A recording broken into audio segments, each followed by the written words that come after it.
episode of Chatty Broads with Bekah and Jess.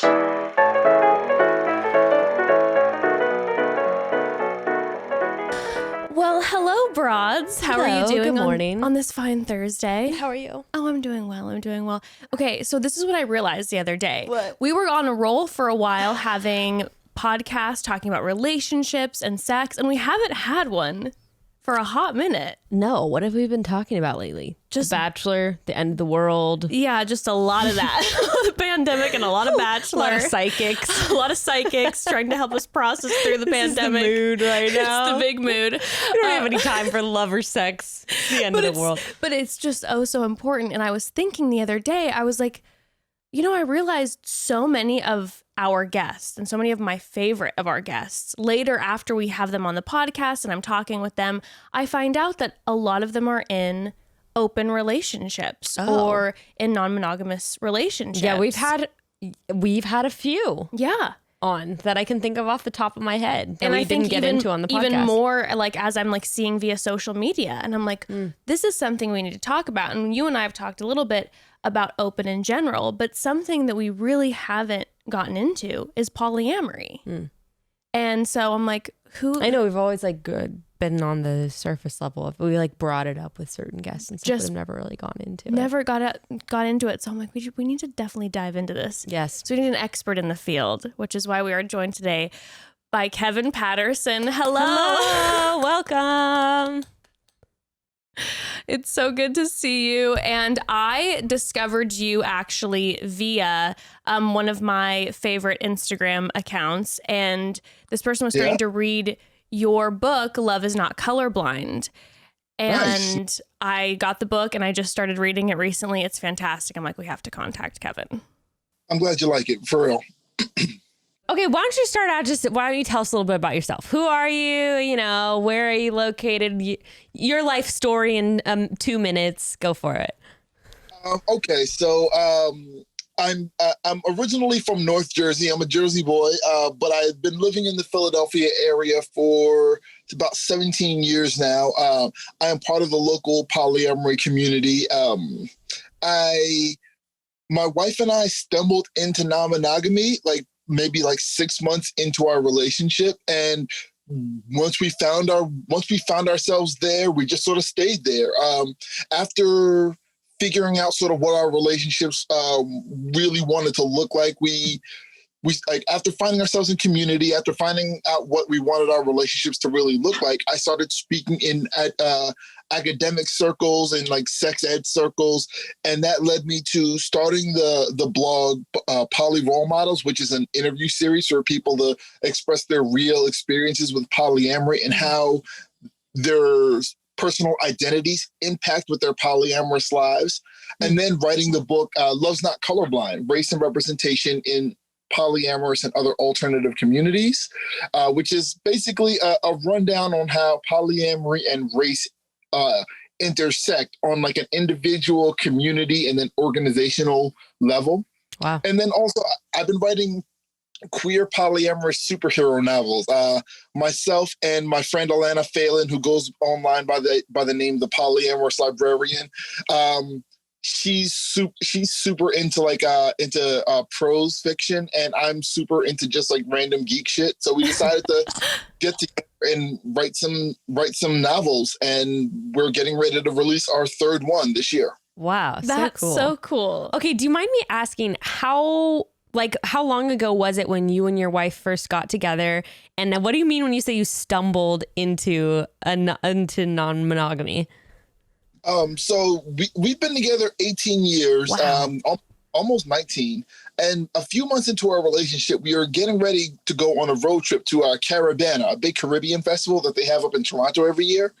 And we were going with some friends, and I kind of cracked a joke saying a lot of sexually active young people on this trip, a lot of drinking and smoking and partying, something crazy might happen. And we ended up bumping into a threesome, an unplanned threesome. And afterwards, instead of it ruining the relationship I was sure it was going to do, instead it sparked a whole lot of conversations about what we wanted our relationships to look like. Where if we were monogamous, or at least at the time when we assumed ourselves to be monogamous, we didn't really have a lot of conversations about the direction of the relationship because with like monogamy has so much modeling from our parents, modeling from media, modeling from every relationship book ever written, that we didn't really feel like we needed to have conversations about what our relationship was or wasn't. But then like, once we found ourselves outside of monogamy, we had to have like real conversations about exclusivity, what to do in the event of cheating, what to do if you fall in love with someone who isn't me, you know, like we had to figure it out. And that was 18 years ago, and it's been a hell of a ride ever since. Wow. And I imagine there was many fewer, I don't know which word to use, resources about 20 years ago than there are now. Because now with Instagram and just the online world being what it is now, I'm sure there's less of a guide to how to do it.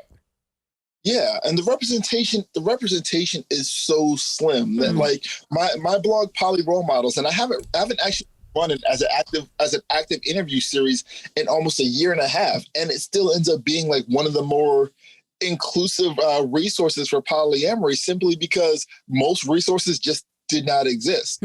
And representation wise, it's really easy to count yourself out, where most depictions of any type of like ethical non-monogamy, consensual non-monogamy is like, it's made by monogamous folks. And the moral of the story ends up being, this will destroy your monogamous relationship. Right. So like, if you're somebody who's like, you know what, I have an attraction to two different people and I don't want to be dishonest about that, there weren't any resources that told you this is fine. Go with where your heart is going. So a few of us have books out, a few of us have blogs out, and we're all just sort of blazing our own trails here because there's so little that gives you validation. Yeah. People like monogamous folks screw up their relationships all the time. Like, well, you look at the divorce rate. I mean, it's not like it's squeaky clean. Not great. If you're monogamous, you have at most one relationship that works and every other relationship that fails.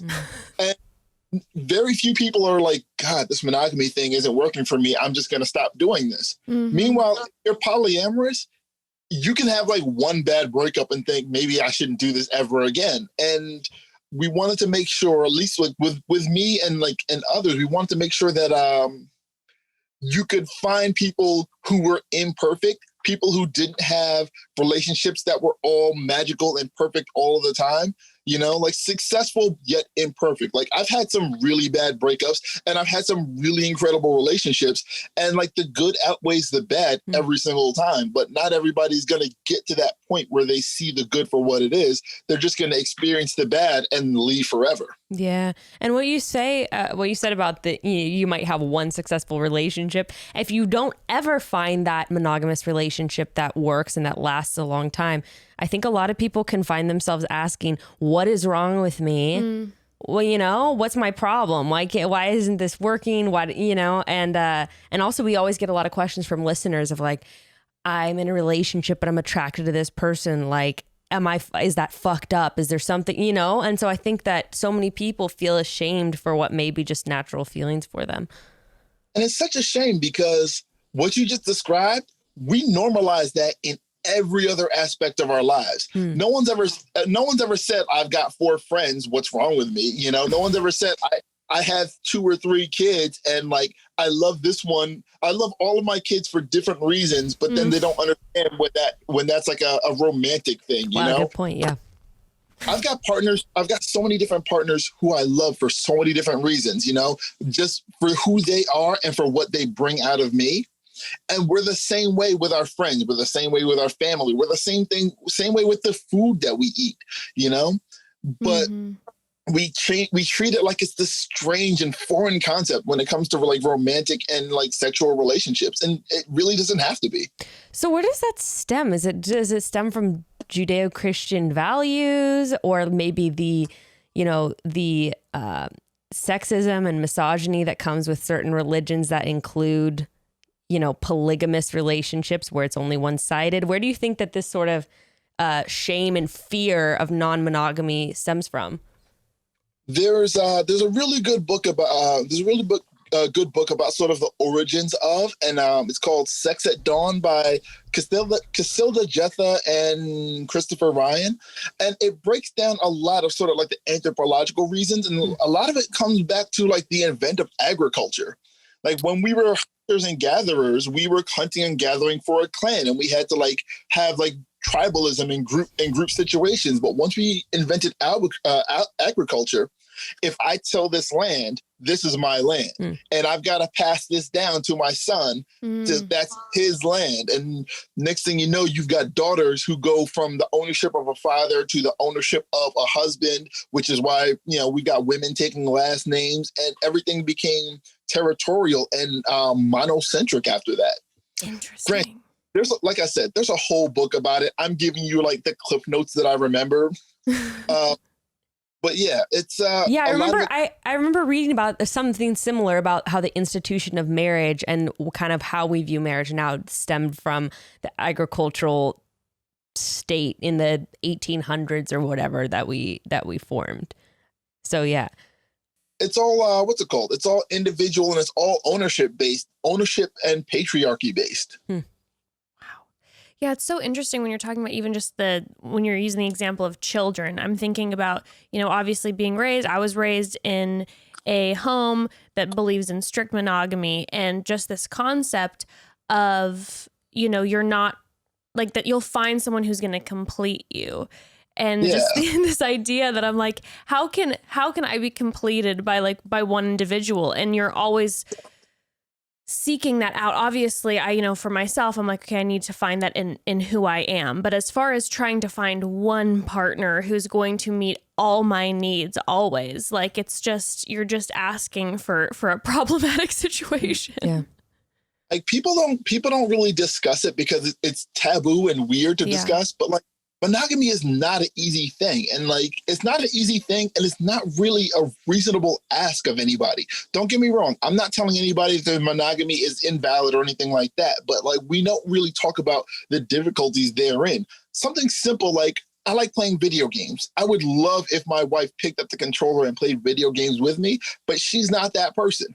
So like, if I spent my whole life waiting for someone to game with me, that wouldn't be it. I'd have to accept that my wife isn't that person, and then I'd have to not have my needs met. But what if your need is something a little bit more crucial to who you are? You know, what if you need somebody to have to be a workout partner? What if you need someone who has a compatible sex drive, who just for whatever reason does not? Is that just, you just cut that part of your soul out and leave it behind? Maybe you do, but that's not an easy thing, and we should acknowledge that it's not an easy thing.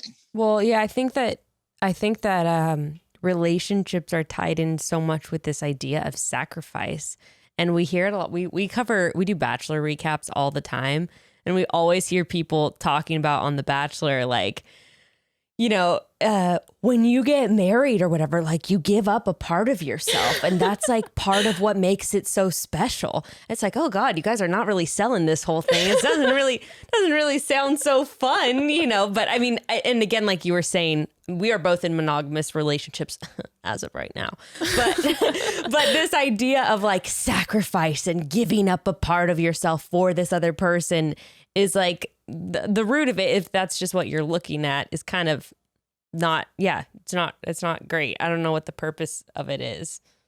Like, if somebody feels like that is a good and virtuous thing to do, it is not my place to tell them otherwise.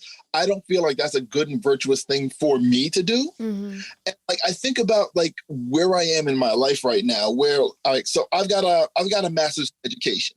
I have a master's in education because my wife is super academic, and it felt right to like sort of follow her lead in terms of like continuing my education further than I naturally would have. Cool.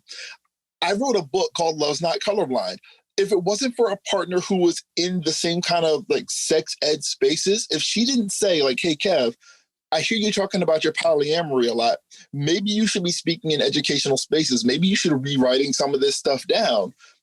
I wouldn't be doing that sort of thing, you know? Like there are so many authentic parts of myself that would have gone untapped if I didn't have somebody in my life to inspire me in one way or another, you know? I was doing like, I was a couple of years ago before I started writing books, I was marathon running. And like, I've got so many people in my life who saw me doing that and said, wow, you know what, maybe I want to do that. Maybe I want to do a Tough Mudder or a Spartan race. Maybe I just want to exercise a little bit more. Like, cool. If you seeing me doing my thing inspires you to do your thing, awesome. Just having somebody around, somebody close, somebody intimate to inspire different aspects of your life, that's magical to me. And that's not something I'd ever want to give up. But for some people, they're like, well, that's just something I used to do when I was in my 20s. I have a passion for it, but my marriage doesn't allow for it. So I guess this is a part of me that's going to wither and die. No big deal. That's great, right?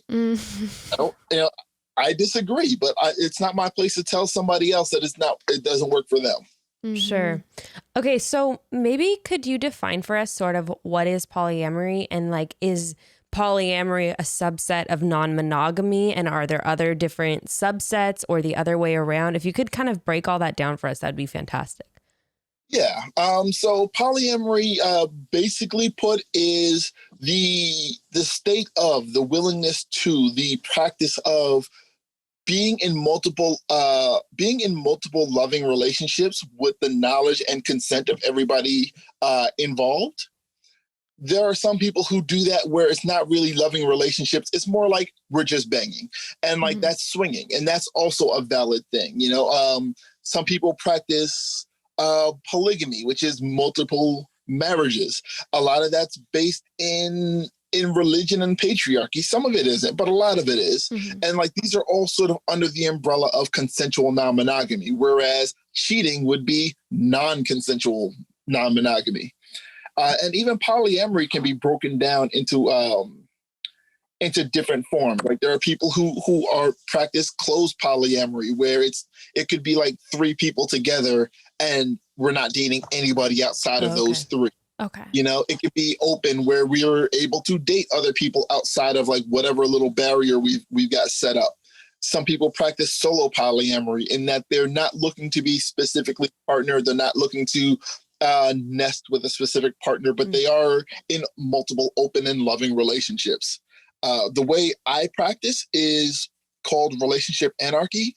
And the way I usually describe it is, when I meet somebody, whoever we are to one another, like logistically, romantically, sexually, socially, that's what our relationship is. Like, I don't ask anybody to relate to me in a way that makes sense to me. It's just, you know, it's like that Venn diagram. This is you, this is me, and wherever that sweet spot is, that's what a relationship is. Like, I'm not going to say like, hey, I'm looking for a girlfriend.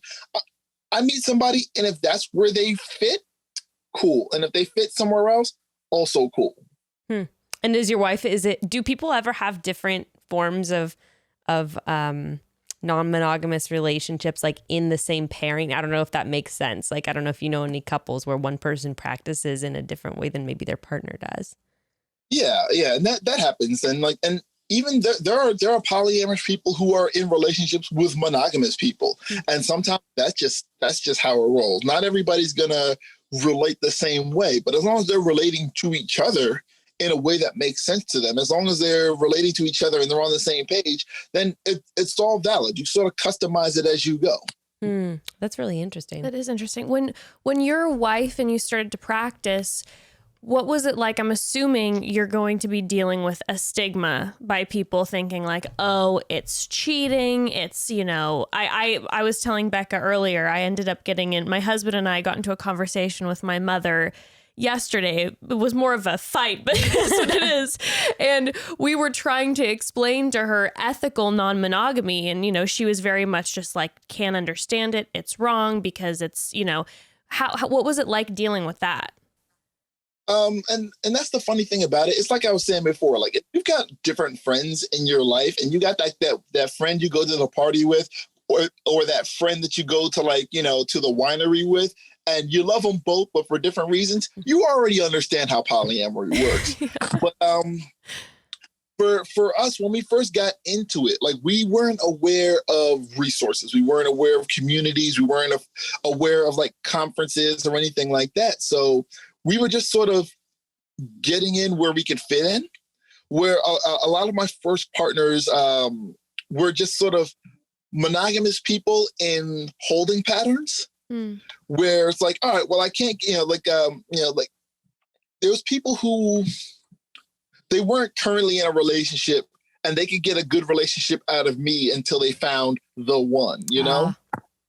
And there's only so many times you can hear, Kev, I'm starting to like you. I'm starting to love you. I really need to get out of this relationship now before I start falling for you too much. There's only so many times you could hear, I need to break up with you to go find a single monogamous version of you.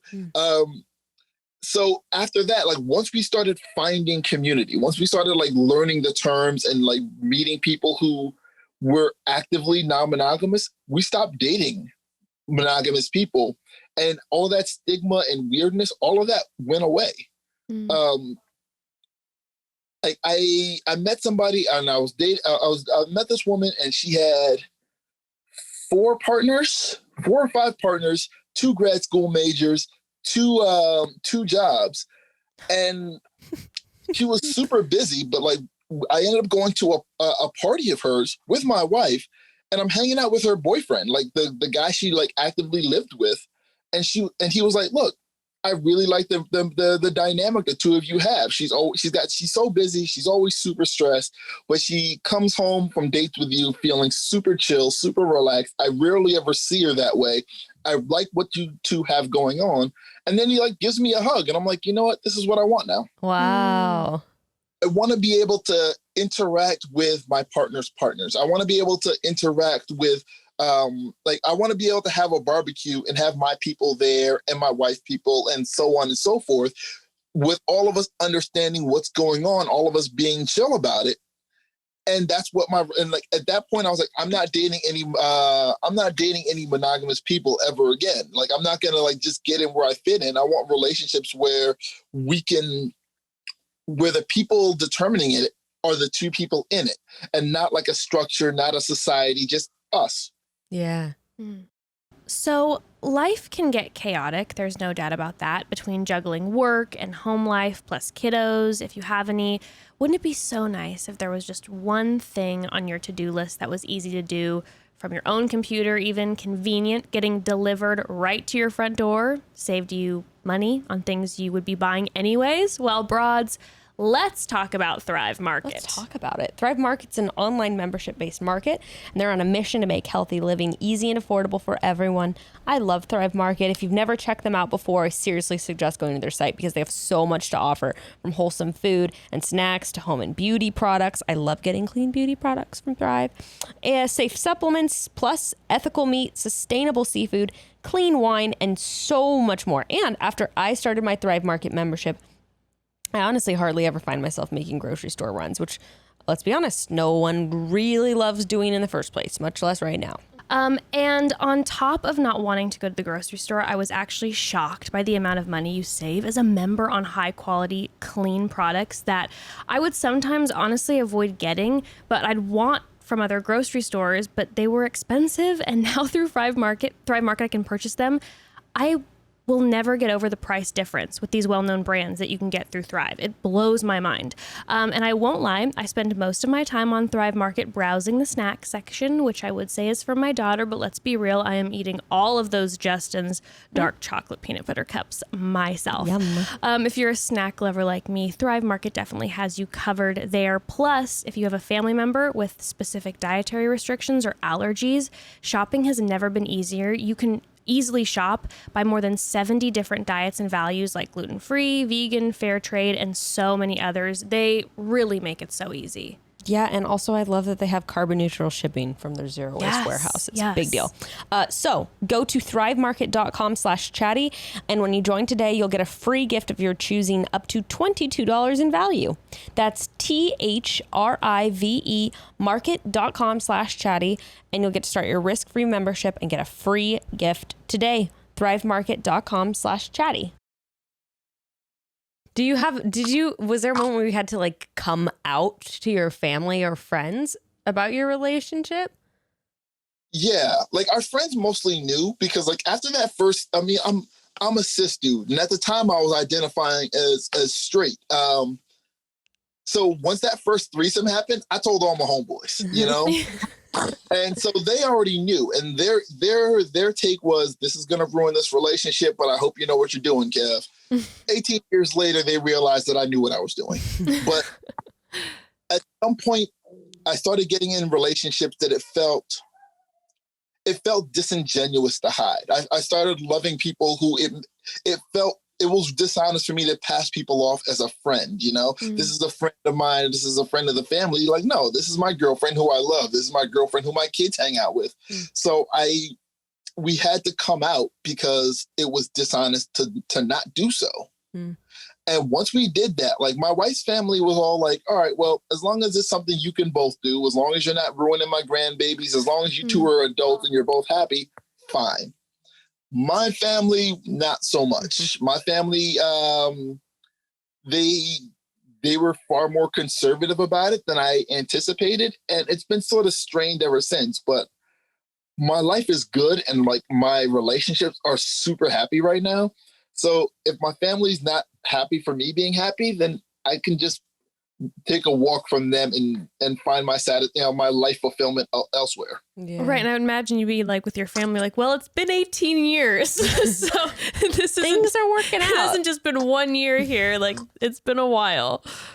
Yeah. That whole, that kind of thing never works. And it's like, well, monogamy is the same way. People fall out of love. People break up for any number of reasons or no reason at all.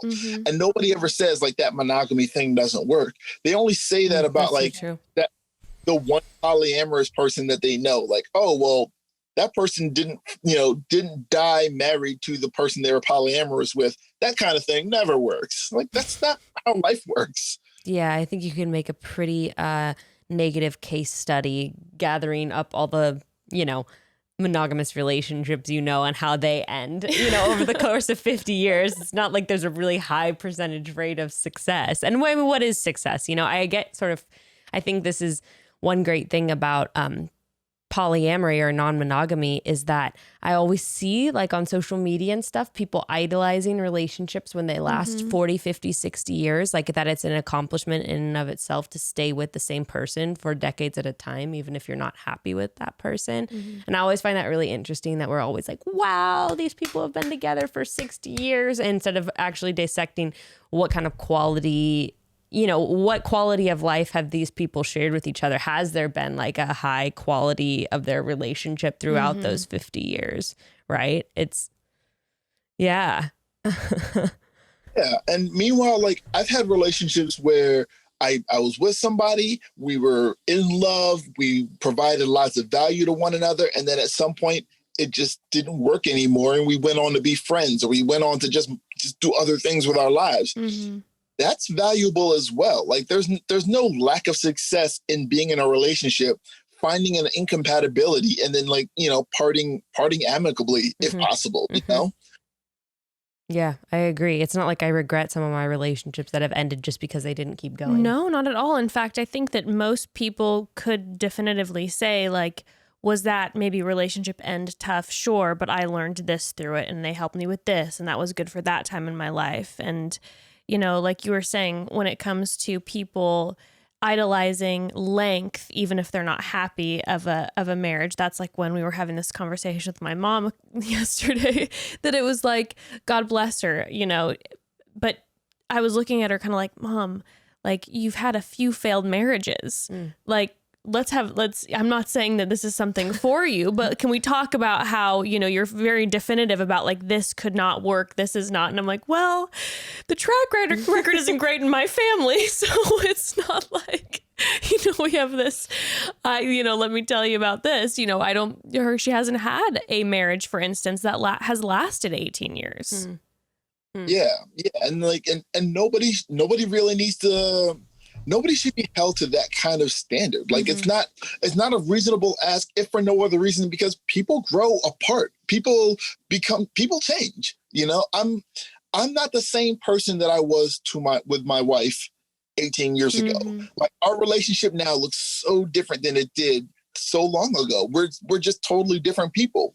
But along the way, we find the aspects of our relationship that still work. and we keep doing those things. But the parts of the relationship that might have been magic back in the day that don't work today, that's not reason for us to stop functioning. You know, it's reason for us to find other people to fill our needs if those are needs that need to be filled. Do you feel like non-monogamy requires more radical honesty and like more communication? It definitely more communication. Like I will say that every relationship mistake I've ever made has been a lapse in honesty and communication. Most of the relationship mistakes that have been done towards me have been lapses of communication and honesty.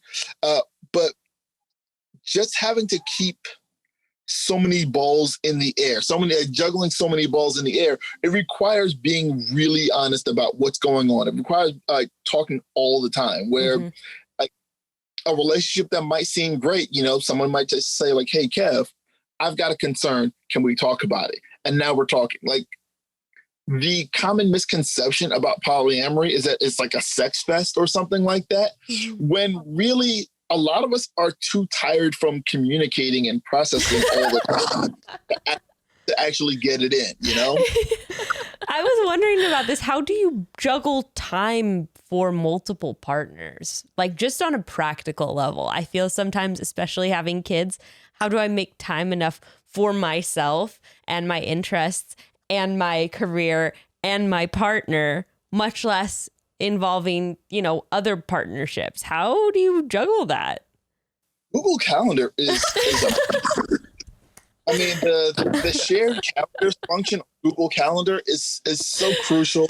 Like, there was a point where I was sharing calendars with like 3 different partners, and like the separate calendar for like everything that my kids had to do. So whenever I'd open up the app, it would look like a bowl of Fruit Loops because like just colors all over the place. Like right now, I share calendars with 2 partners, my wife included, and have a separate calendar for my kids.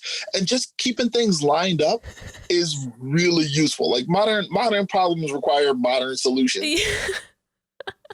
Wow, just the organization. I just need to tap into that. That's for sure. I know. Maybe I need to start doing that just with my partner. Like, look, these are our time slots, bud. Pick one and let's connect.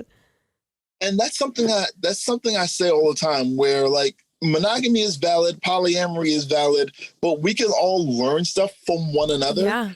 There's a lot of monogamy that just ends up being sort of default settings. Since we have so much modeling, there are people who approach their relationships as a default setting. But if they got into the kind of communication that polyamory thrives on, or the kind of emotional literacy that polyamory thrives on, even monogamous relationships could benefit from that. Yeah. Or the intentionality that it's required, you know, like you're talking about scheduling out. Like, I think that is something that I could definitely learn from, about being more intentional with the time that I'm taking with the person that I love. Yeah, same. Yeah. Like, I'm lucky in that my wife and I are a really good team, and that we'll look at the calendar. If somebody's like, hey, Kev, you want to go do this thing on Tuesday? I look at the calendar. If Tuesday's free, I can schedule it. If my wife is in that slot on Tuesday, then either any partner who wants to see me has to come home because I'm home with the kids, or I've got to schedule some sort of babysitting so that me and my wife can both be out doing the thing. And that's just sort of how we manage it. Somebody's home with the kids, somebody's out doing whatever they're trying to do. And then if we want to spend time together, or if we both want to go out and do other things, we have to figure out childcare. Can I ask about jealousy? Because obviously, especially from a monogamous standpoint, I'm sure that's always one of the hot things. Is just like, how are you just not so jealous? When you and your wife had your first experience, was that something that you or her felt? Or was it like, oh, we didn't feel this and this is kind of just naturally working? Yeah. Did it take unlearning? Were there times where either of you struggled with jealousy? If any person, polyamorous or otherwise, tells you they never feel jealousy, like, burn them at the stake. They're lying. Like, for me, it wasn't during our first few encounters. For my wife either, since the third party in that opening threesome was a good friend of hers. I know for me, it was when she started dating other dudes. Mm-hmm. And I told myself, like, well, I can't tell her not to do that because of my own, like, toxic masculinity based fear of other penises, you know? Mm-hmm. I can't tell her not to do that. So I'm gonna see how I feel when she starts dating other guys. And then I'm probably gonna call a halt to this thing because, like, society tells me that I'm supposed to be super angry. And then I just was like, when she first dated another dude, I asked all the details. I said, tell me about the date, tell me about the guy, tell me about the sex, tell me about all of it, because in my head, it's always going to be the wildest porno ever. Totally. If I don't know what's happening.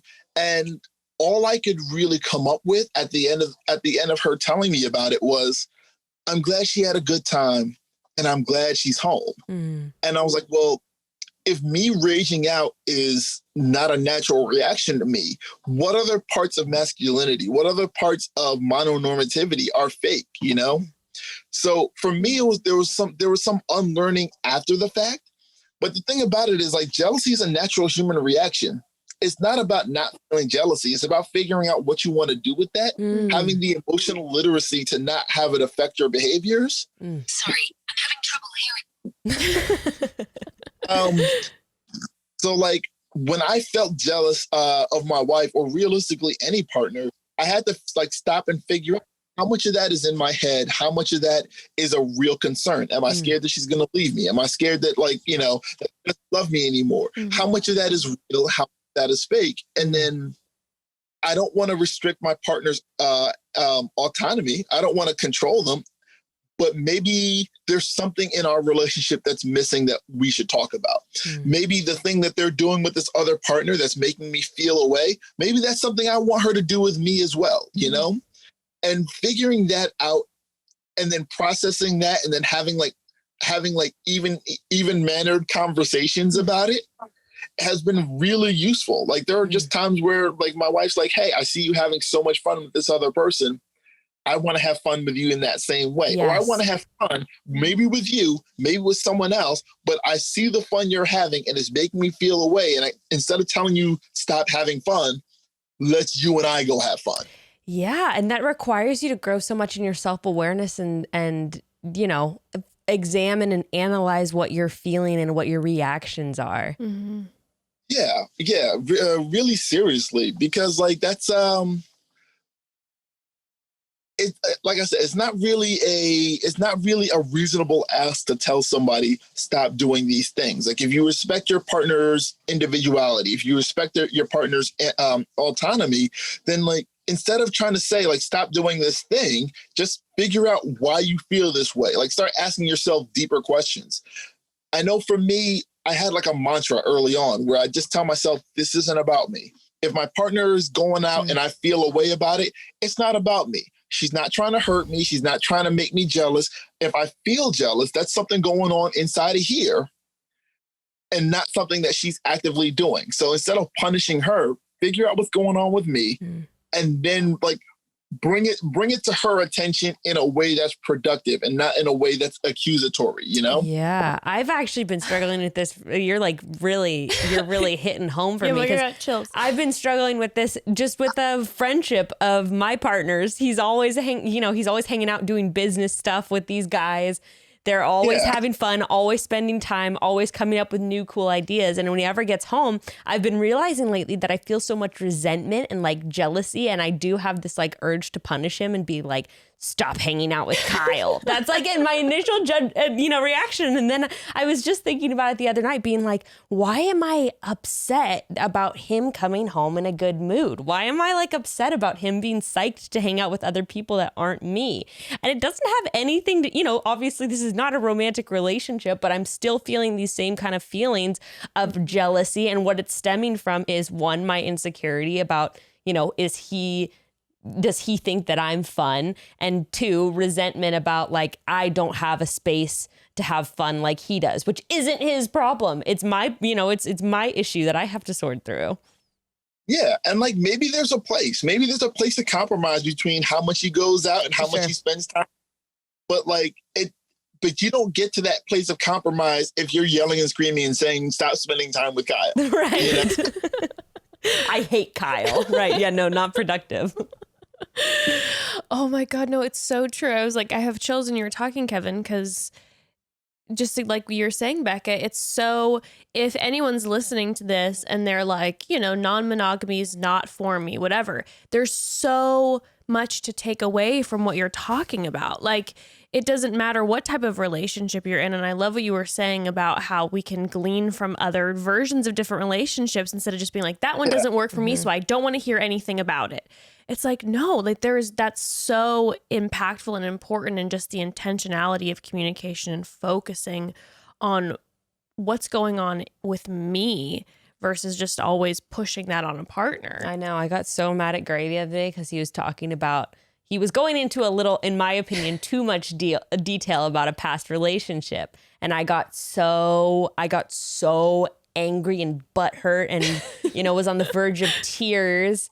And now when you're saying this, I'm like, okay, what insecurity is that hitting for me? What kind of self-consciousness was I feeling when he was talking about this person that he's no longer involved with, has absolutely no ties to, and presumably rarely thinks about? What is that triggering in me? Yeah, I mean, it might have been like they had the good time that you wish you were having right now, and that could be enough. And you could just say like, hey, I felt away when you were having that, when you were talking about that ex-partner of yours, but really, I just like the thing that you were doing, and you and I were doing it. What are you doing this weekend? Yeah. Yeah. I love Kevin, that. I'm going to need you to come over and go in between my husband and I when we're having certain conversations. We're going to need you here. Okay, Bekah, I think the last ad read I read for this company, I started to cry in the ad read. I'm swearing. Oh, you have me hooked. Listen up. Moms, dads, grandparents, caretakers, nannies, and anyone else dealing with kiddos right now, I just want to say... AKA like everyone with a school-aged child. Everyone, we see you and we feel you. There's no easy way to navigate the season of the world right now. And if you're suddenly taking on the role of teacher to the kiddos in your life as well, this is just one more thing to stress about. And I know I'm constantly worrying about whether or not I'm teaching my daughter the right things at the right way, the right time, if we're hitting all the right milestones, so much. To keep us on track, we are using Homer. We love Homer. Homer is the proven learn to read program for kids aged 2 through 8. Amazing. I've been seeing Ember's reading skills on the gram. I've been seeing it. So proud. Not only does Homer offer thousands of lessons on ABCs, phonics, sight words, and more, each lesson is kid tested and designed by learning experts. Plus, it's proven to work. This is the biggest thing. Just 15 minutes a day of Homer reading has been shown to increase earlier reading scores by 74%.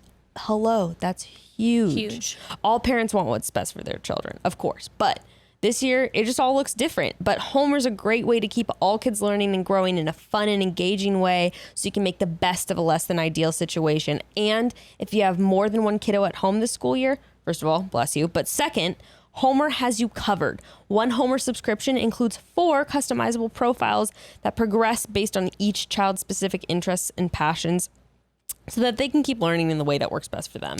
I'm so happy that there is an option for all early readers going into this unconventional school year. I talked about this in the last time I spoke about Homer. Homer changed everything for Ember. Ember was she was struggling. She was struggling specifically with like her ABCs, with recognizing letters. And before the COVID times, her daycare teachers were very kind and very sweet, but they would let me know that this was a struggle for her, especially, when you're looking at some of the other students. And Evan and I felt so lost. Like, what are we supposed to do? I'm not an expert at this. I don't know. She and Ember was frustrated too, and that was making me just break my heart. But we ended up finding out about Homer. We downloaded it, and this is on my life. We had Homer for about 3 to 4 days.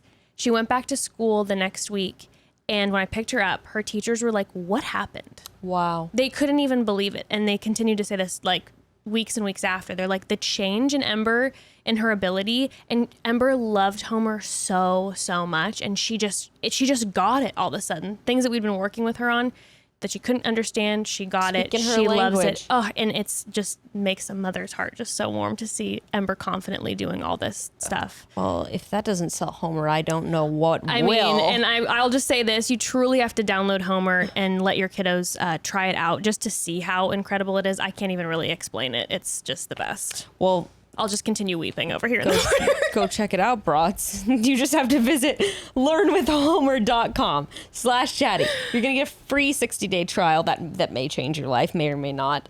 Definitely will. That's learnwithhomer.com/chatty. You can start your free 60-day trial today. Learnwithhomer.com/chatty. Okay, so I have a question about having kids. So obviously, I mean, I'm thinking textbook, sex ed, all this stuff. From most schooling perspectives, you're going to get a monogamous platform. Viewpoint. Viewpoint. What has it been like when you're teaching your kids that mom and dad are in this relationship? Or this style and of I'm guessing relationship? for them it was since birth that they've been observing a different. Yeah. Yeah, my kids are young. My kids are 10 and 7. And so like this is their norm. And explaining it was actually really easy. Kids are a blank slate. That whole how am I gonna explain this to my kids? That's fake. That's lazy. A few years ago, because of the work on my interview series, I got spotlighted in a local newspaper. And I was super excited about it. It was the first time that I had ever like appeared in print. And I showed it to my daughter and she was like, why? Why does anyone care about you? Why are you in a newspaper? And I was like, well, you know how I love you? And she's like, yeah. Well, you know how when your sister was born, we love her, but still we love you? She's like, yeah. Well, I love your mom. I love my girlfriend. And that makes our family a little bit different. And she's like, oh, okay, cool. But I love my family. I'm like, yeah. It's like, all right, cool. And then she went off and played, she picked up toys and ran off. She got it. It didn't take more than about 30 seconds to really break down non-monogamy because it's not a difficult thing. And also like we live in a time where like I'm a black guy with black parents. And that made me the diversity in elementary school because that was the day back in like the 70s and 80s. Whereas my kids, they go to school with like with other kids who have queer parents, mixed race kids. And so like my kids being black kids with black parents, they're not even like in the top 5 on the inclusivity scale anymore. So it's not such a strange thing when, they've got another little black girl in class who's got 2 white dude parents and, that's just not strange for them anymore.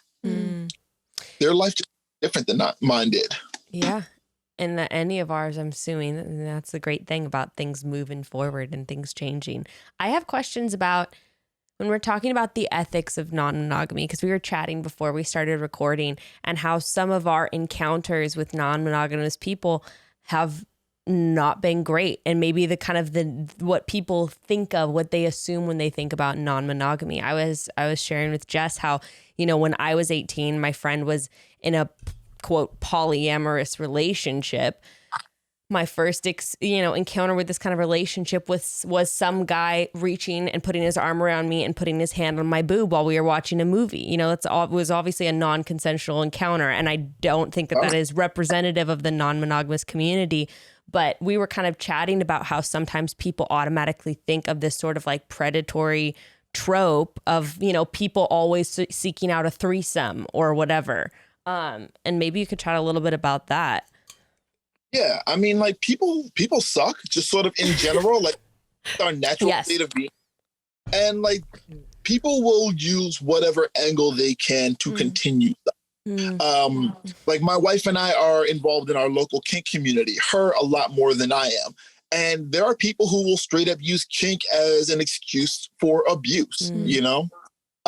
I've seen people myself where they say like, oh, I'm polyamorous, when really what they mean is they don't want to be accountable to any of their partners. They want to sleep around without any real accountability to anybody, and it's not okay. It's not okay. It damages all of us, not just from like a representational standpoint, but also from like a real physical and like emotional and trauma-based standpoint.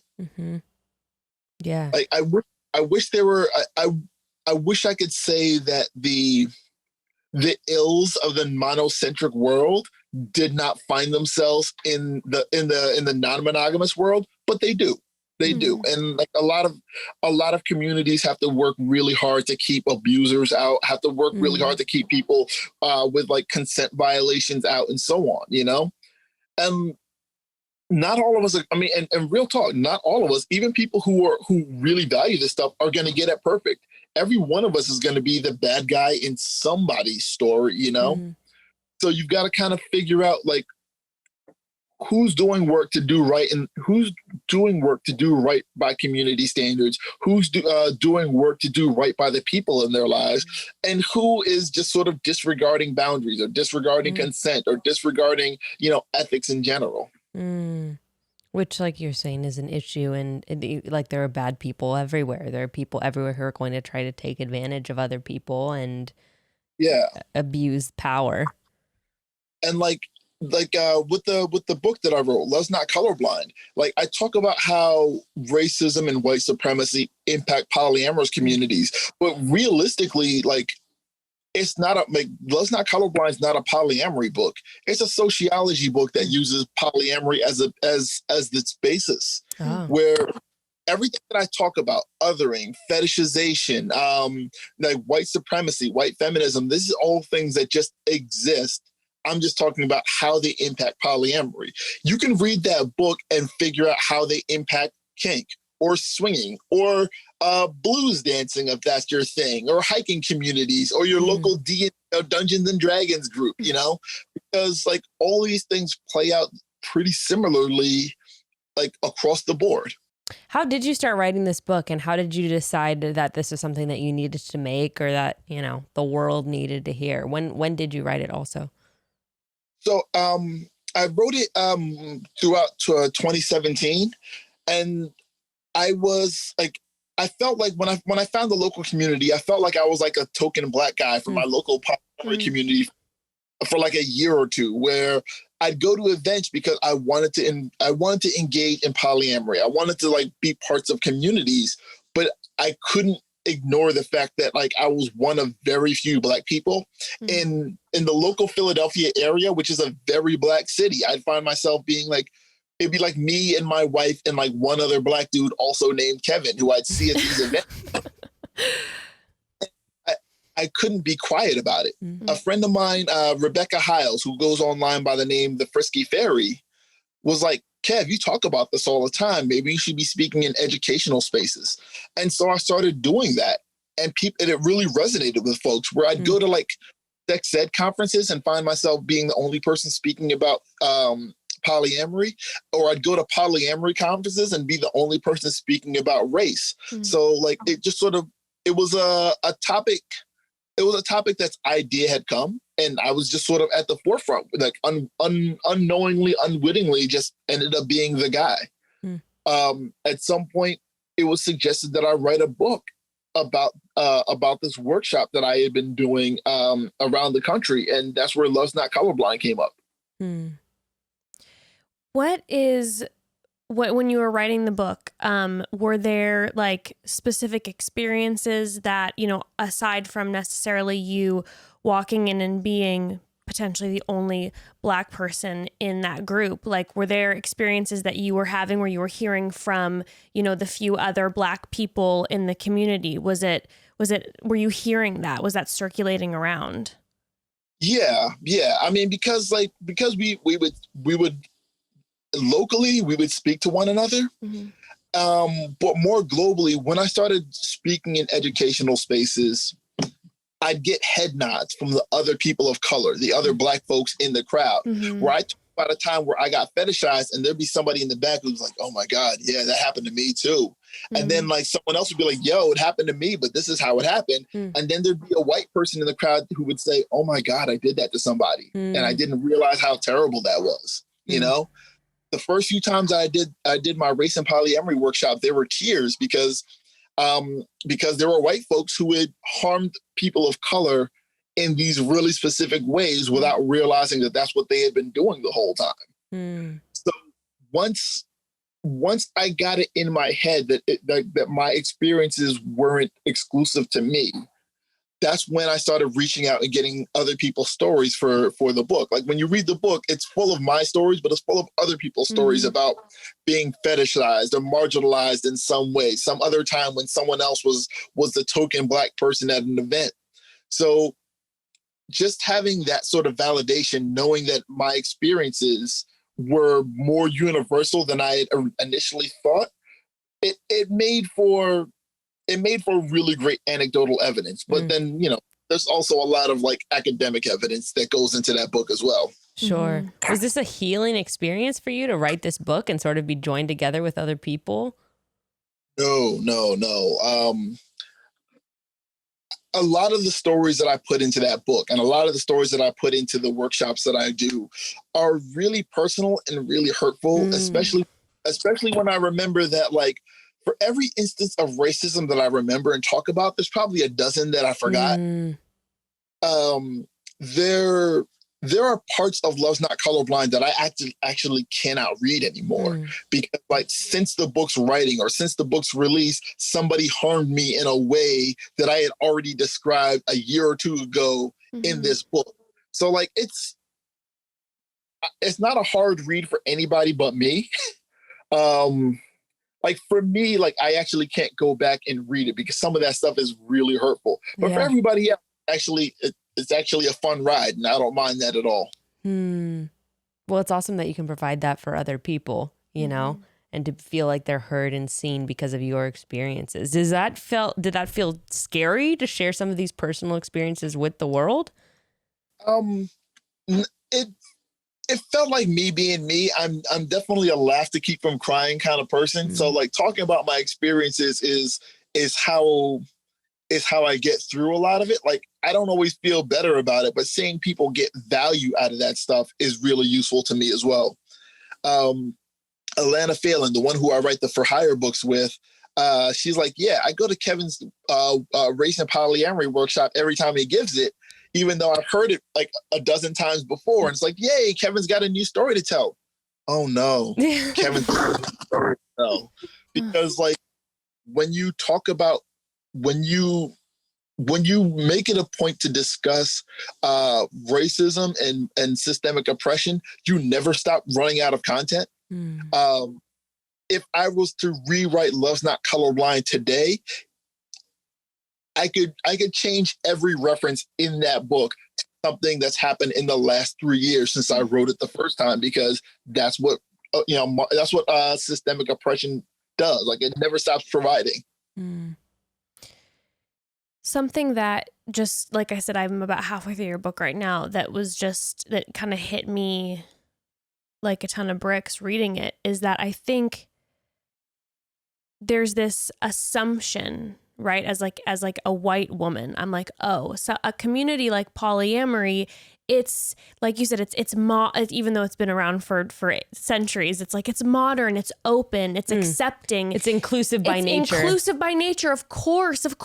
Like, that if there's going to be a safe place for people who are people of color, like, or inclusive in any way, it would be a community like that. And it was, when I was reading your book and been processing through this, it's like, oh my goodness. And it also then made me start thinking of so many other areas, even in my life, that I participated in. Then I'm like, oh, I just assume because it seems open that, yeah, we're including everyone and it's inclusive and whatever. And I'm like, oh my God, there's so much systemic racism just buried so deeply. In that assumption. Yeah, exactly.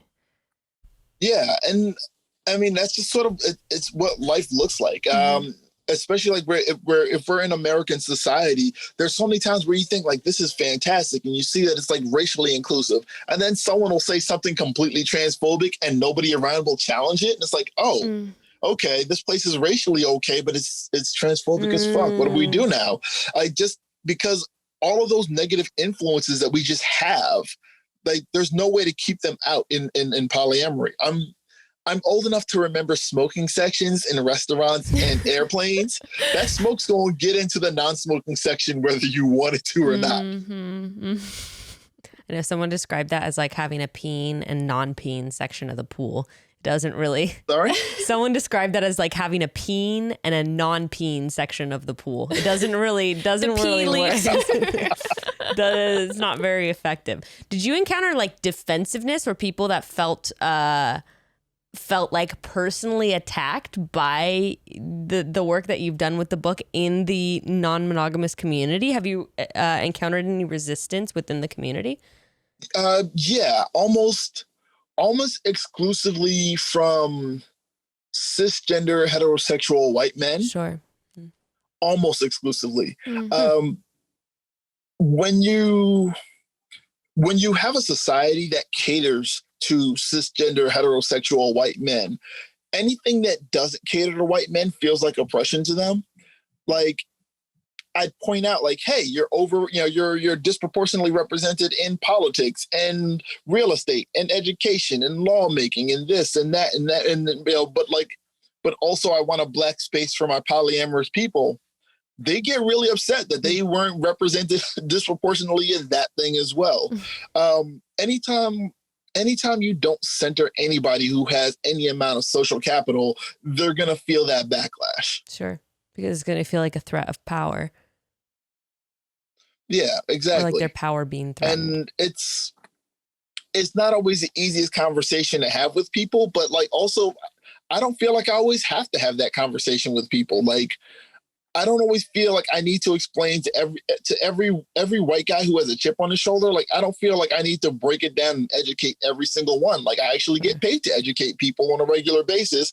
I'd rather expend that energy making safer and more inclusive spaces for Black people who need them. Can I ask how you got involved in a community in the first place? I'm sure there will be a lot of people listening who are like, I'm interested in exploring non-monogamy. What the hell does it look like? How do I find out what that community looks like without just, approaching people on the street being like, excuse me. Yeah, I mean, I would have no idea, even living in the greater LA area. How do you find a community of like-minded people? And also, how have you created a community like you're talking about for specifically Black non-monogamous people? How does that look like? How do you create community? Finding for us living in the Philadelphia area, we just went to meetup.com. We went into Meetup and looked up Polyamory. Oh, wow. And we found that there had been a group for years, not about 20 minutes away from where my wife and I live. So we started going there on a monthly basis, getting to know people, listening to people have conversations about their relationships, learning and networking. And next thing you know, we're part of several communities, several local communities where, it might just be people hosting potlucks or hosting hiking trips. I do movie nights, where one day I'll just be around thinking, I feel like watching The Last Dragon. I haven't seen The Last Dragon in a long time. I'm going to have a movie night where we're watching The Last Dragon and a couple other movies and then invite people over and go to my my local polyamory Facebook group and say hey, I'm doing this thing. If anybody wants to come hang out.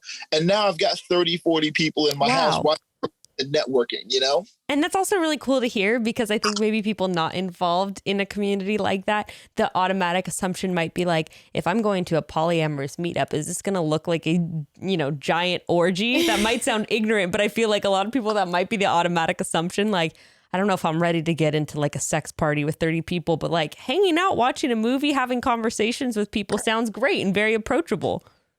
My polyamory is particularly sexual, but I'll say that the non-sexual events outnumber the sexual ones 10 to 1, Really? For every orgy that I actually end up attending, I end up going to more potlucks and happy hours and movie nights and discussion groups, and also the people who are not attending the non-sexual events don't get invites to the sexual events.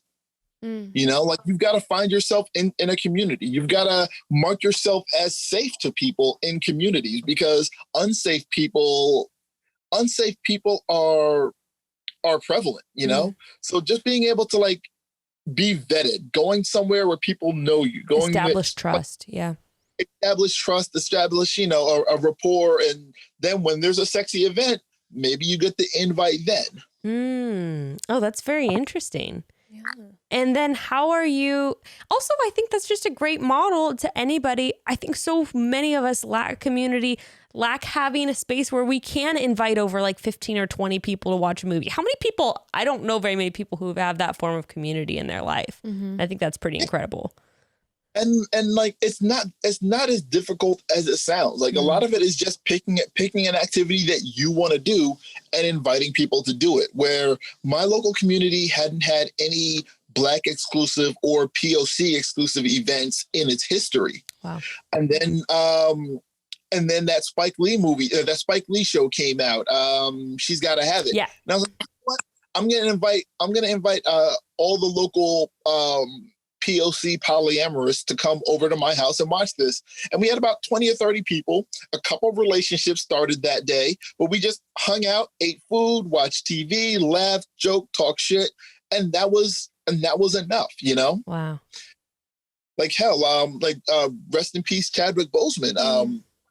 When Black Panther came out, I bought 10 tickets myself, and a few other people bought some other tickets, but for that opening Thursday night premiere, we ended up filling a couple of rows of a local movie theater, just all of us going to see Black Panther. I was going to go see Black Panther anyway. I ended up seeing that in the theaters 4 different times, regardless. But making it into an event, you know, it makes the community stronger. And what you're modeling is just kind of taking initiative and just making it happen. I mean, because I asked like, oh, how are you creating this community? It's kind of just as simple as you inviting people to show up and making it happen. Exactly. Like I didn't have to form a business, you know, I didn't have to fill out any tax forms. I went and did the thing I was going to do anyway and told people I really like that as just a model to create community. So it feels difficult. It feels difficult. It feels unapproachable and it feels scary. I think that's maybe the bigger fear of just putting yourself out there and, you know, no one showing up. That feeling of rejection, I think, is sort of the underlying fear for everyone. Like, what if no one wants to hang out with me? Meanwhile, like the real worry is what you had brought up before, like bad actors, where there have been times where I decided, you know, I'm going to host a movie night, and I put out a Facebook invite page, and then someone reached out to me and said, "Hey, Kev, there's somebody who said he's coming to your event who's terrible. This is why he's terrible." I've got to make sure that people know, like, you know, like I've got to cut this person out, and if I can, explain why. Because I don't want people to get harmed by somebody because I'm letting them in my house and they're meeting my people, you know? Yeah. Yeah. That definitely is a major fear, I would imagine. Yeah. I feel like such a takeaway from all of this is just like communication, initiative, intentionality. And it's just like, I don't know, like I was saying, I'm sure, you know, a large majority of people listening to this are currently in monogamous relationships, but it's so wonderful to like talk to you and hear from you and be able to absorb like different ways of thinking that are like, this is helpful, even if I decide I'm not going to be in a non-monogamous relationship. And we really appreciate you coming on. And I know he said the book already, but can you please plug away? We're going to put it broads in the episode notes so that you can get it. It's an incredible book. I'm as soon as we're done with this, I'm going to go back into my house and finish it if my child will give me the space. That's Love's Not Colorblind, Race and Representation in Polyamorous and Other Alternative Communities. That's available as an audiobook, ebook, a paperback, basically anywhere books are sold. What I will, and also, like, if anybody's interested, myself and Dr. Liz Powell, the author of Building Open Relationships, we teach classes. Oh, wow. We teach, and we currently have a six class webinar available. It's called Unfuck Your Polyamory. The easiest way to find it is bit.ly/UY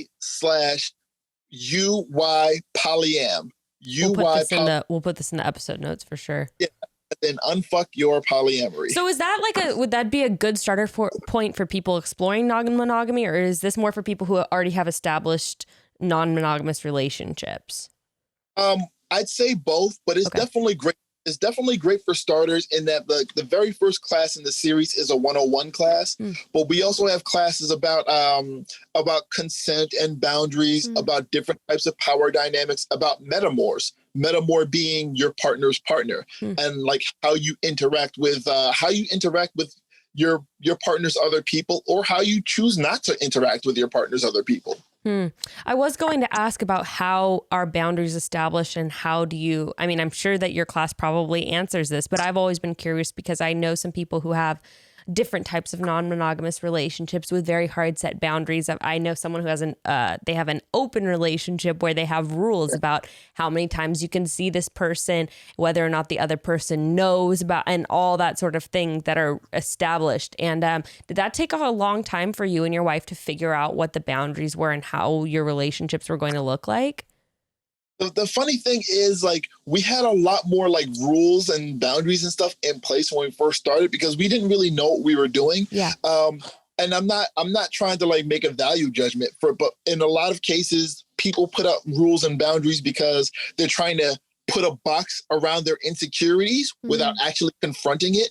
It's the difference between saying, like, I'm going to figure out why I'm jealous versus I'm going to tell you to stop doing that thing to make me jealous.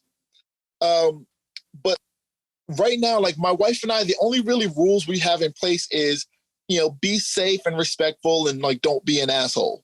Whereas before we had like a series of rules, and the longer we stayed in relationships, the more we realized like these rules are more about keeping me safe from my insecurities versus keeping the relationship safe and giving your relationship room to grow. And so like they just sort of all fell off one by one over the course of 18 years. Everybody's got to do it their own way, though. Everybody's got to then love other people at the same time. And if that's the case, like finding a way to navigate that, it can be a game of Tetris, but like it's possible, and people do it every day.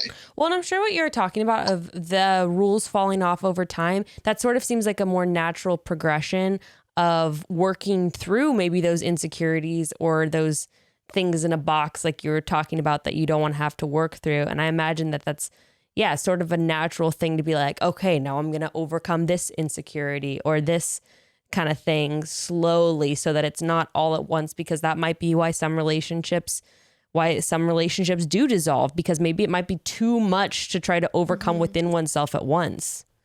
Yeah, definitely. And my only fear is that some people will set up rules without any intention to figure out sort of the underlying insecurities and fears surrounding that. But if that's the case, like if somebody's like, you know what, I'd rather not do this for a while just so I can figure out how I feel about it, that's cool. It's fair game. Do what you got to do. Protect yourself. Yeah, absolutely. Well, thank you again so much for coming on. I thought this is an awesome conversation. This is such a great conversation. I know it's going to answer so many questions because we were always getting questions from people about polyamory. I'm like, I don't know a lot, so I'm going to have the right person on to talk about it. We so appreciate it. Again, Love is Not Colorblind. Also, Poly Role Models. I know you have your inclusive blog. And we'll also link that series, the webinar series you were talking about. Also, do you have any resources for online communities that people can be a part of? Off the top of my head, like I always just tell people, like whatever city you live nearby, go to Facebook and type in that city and polyamory and see what pops up, or meetup.com. You can do the same thing there. Very cool. Amazing. Awesome. Yeah. Well, thank you so much, Kevin. We so appreciate you. Yeah, thank you. And I hope people find me. I'm at Poly Role Model on Twitter, Instagram, and everywhere else, really. Awesome. Well, broads. That was great. That was so great. Yeah, we're non-monogamous now. Can't wait to tell our boyfriends and husbands. Can't wait to let Evan and Gray know that we are officially part of the polyamory community. It was so interesting though. Like I said, I know we've talked a little bit about, I guess more, and I don't want to like butcher all like the terminology. We don't know very much. I know, Obviously Kevin knows way more than we do, so please don't listen to us. Definitely not an expert over here. He also said, by the way, when once we finish recording, he said if people have any like specific questions that are not in our wheelhouse, please feel free to volley them at him. Yes, and his Instagram, again, we'll include this in the episode notes, but it's at Poly Role Models. Yeah, he said go ahead and send questions, which is so generous of him. Yes, absolutely. I'll include his Venmo too. So if we're gonna be using using him as a resource a bunch, Maybe pay the person Yeah. doing free work for you. But yeah, so it's so interesting because I guess a lot of what I had heard about was more a form of open that you mentioned or later in the episode about people who it's just mostly just sexual. You're not sharing with the other partner info about, who you're sleeping with. Sometimes it's just like, hey, you can only sleep with that person one time. Right. There's no it's communication. sort of like an off the cuff outlet in case you want to fuck other people so that you don't feel trapped in the relationship. Exactly. So I hadn't really heard from someone who's especially been in a polyamorous relationship or polyamorous relationships for so long. And with the same partner too throughout that whole time. It is so interesting to process because I know I keep mentioning this conversation with my mom, but it was haunting me for 24 hours. Especially too because Evan is such devil's advocate. He doesn't know a ton about non-monogamous relationships. Oh, but you put him in an argument, suddenly he is the polyamory king. We left my mom's house and I was like, I didn't know you were so passionate about this subject. But after having this conversation and now talking to Kevin, the amount of communication that has to go into this and self-processing. That's really what this conversation with Kevin blew open for me was this doesn't even it's just he kept saying it and it just really kept hitting home for me. This is not about the other person or about what they're doing or about who they're doing it with. It's about you and how you're processing through these things that make you uncomfortable and getting to the root of why do they make me uncomfortable and why. Right. I mean, I was just thinking about how many when you were talking about your situation with Gray, I was just thinking about the hundreds of times, especially when Evan and I were younger in our relationship, where, it would be something there'd be, in my opinion, a flirtation or something where I then would just spiral out of control. And there was never a moment where I was going, hey, Jess, what is this revealing about you? Mm-hmm. He didn't. What's going on with you? Yeah, he didn't do anything. He's not cheating. And the fact of the matter is, obviously, we're talking about ethical non-monogamy here. But even if he were to be cheating, you step away from something like that, and you are ultimately, who are you left with? You're left with yourself. Mm-hmm. All you have your own autonomy, and that's it. So it's how am I going to process these things? How am I moving forward with that? That was just so interesting to me because I feel like. Which, by the way, we also don't want to invalidate anyone's personal pain or hurt from being, cheated on or that kind of thing. It's not. I just want to put in that little disclaimer. It's not like we're saying that's something that you just need to deal with, and that says a lot more about your insecurity. Obviously, that's a huge violation of trust. And oh my God, I don't think we were saying that, but I just wanted to put that out there. And absolutely not. I mean, I've been cheated on before. I've come from a family of just constant cheating. I mean, it's bad. Sorry to out you, family, but it's horrific. No, definitely do not want something that's happened in my family too. It's really painful, and that's a violation of trust, and that's a very different, I think, situation than what we're talking about here, where someone's being honest and communicative of what's going on. Very different than lying and deceiving and all that. Yeah, I think it's just, my brain, and this is my old programming, the brain goes there because that's where what someone again, my mother would have that conversation and her brain goes to cheating. And it's no, this is a consensual, communicative, ethical, really beautiful way of like you said, not only communicating with your partner or partners, but also just revealing yourself. Yeah, and what he was talking about too, obviously there are people who are not doing this work, who are in these communities, who are hurting people and all of that. So, or people who are consistently having dysfunctional relationships because that communication and self-awareness isn't happening. But I think what he specifically was talking about is just, we've said it over and over again, but a really great model. Could you ever see yourself in a non-monogamous relationship? Yeah. I mean, I've said this before. Yeah. Absolutely. I think that Yeah, I don't know. My mind is just really being blown about that self-examination, because I always think about the times where I got upset about like porn. And this is something I hear women talking about too. And again, you need to set the boundaries that you feel comfortable with. And I know Kevin was saying this too. If there are things you are not comfortable with, that is 100% okay to set that boundary and say like, you can create your relationship. What I took away a lot of, you can create whatever type of relationship you fucking want. And you can't judge another person for the way that they create their relationship. Again, we're talking about, consensual relationships here.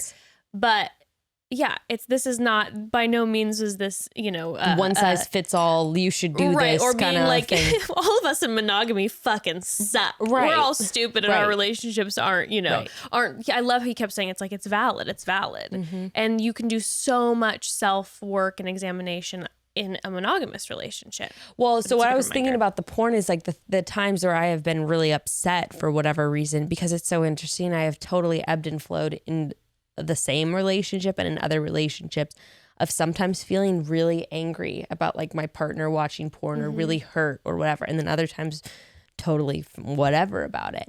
And the reason that I feel different about the same thing is that it comes back to what I'm dealing with personally. Am I having self-image issues, body issues, feeling insecure because, the person that I love is looking with attraction to this person that doesn't look like me? Is that what's hurting me?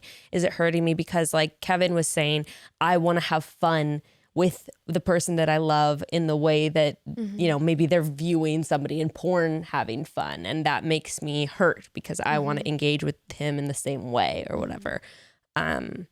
Yeah, it just makes me really examine those feelings that I've had and why, and what is it really hitting for me that, why am I feeling hurt? It's just fantastic food for thought. Yeah. So it's definitely a good amount to process. I was thinking about like, again, like how mine and Evan's relationship was for many years. And there was so much jealousy on my end constantly, nonstop, overwhelming.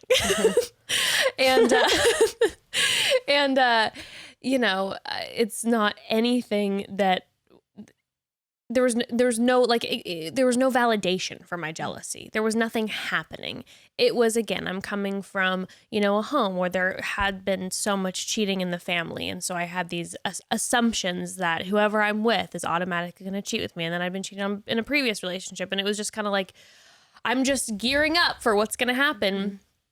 And, I would say until I got to a place where I had to be like, okay, all that I can control is myself. And there is a chance that I could be in a relationship with someone and then they really hurt me. But all I can do day to day is I can't control somebody else. Right. And that then eased the jealousy. And I would imagine in a situation like a polyamorous relationship, when they're talking about this constant communication, it was like all that Kevin's saying is like, I can look at my reaction to certain things.